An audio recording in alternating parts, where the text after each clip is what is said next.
God's deliverance. Some of us need God to deliver us from one thing. Somebody needs God to deliver them from something else. Somebody needs mental deliverance. Somebody needs physical deliverance. Somebody needs an addiction deliverance. But when it all boils down, the fact of the matter is we all have something that we need God to deliver us from. Preach. It does not matter how old you are. It does not matter how young you are. It does not matter who you are or what you've done or what background you came from, whether you're rich or whether you're poor. The fact of the matter is we all need God to deliver us from some things.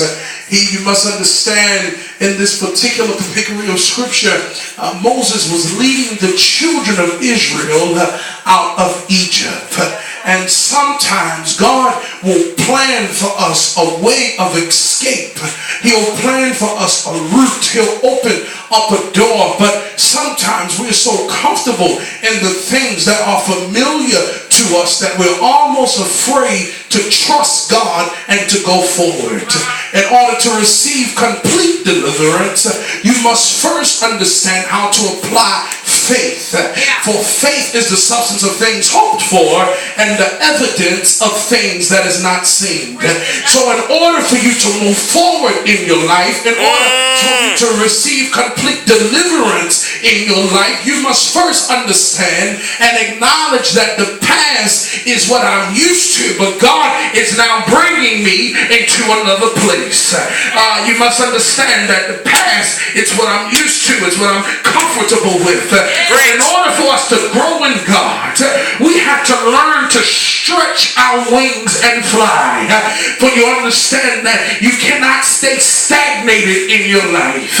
God is trying to give you complete deliverance, and you cannot be delivered because you're still holding on to the things that you like. You're still holding on to things that are not good for you. You're still holding on to things that will hinder you from reaching the full promise of God. And so sometimes God will send a deliverer, but we don't understand who is the deliverer until we understand the power that deliverance has. And in order for us to be blessed, we have to lay aside every weight that so easily besets us. And sometimes the reason why we can't go forward in our lives is because we're bound with the weight of life. We're bound with depression. We're bound with bipolar. We're bound with schizophrenia. We're bound with high blood pressure. We're bound with sugar diabetes. We're bound with heartache and headache.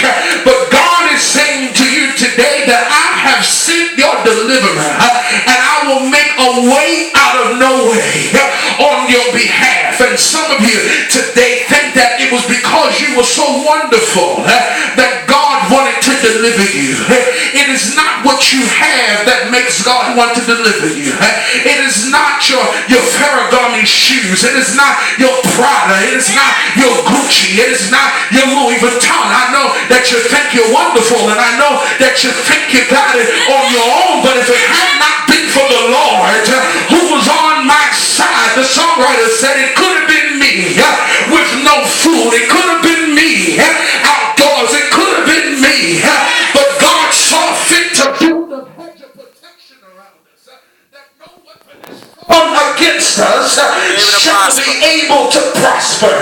Isn't anybody in here today that can declare God has always been by my side?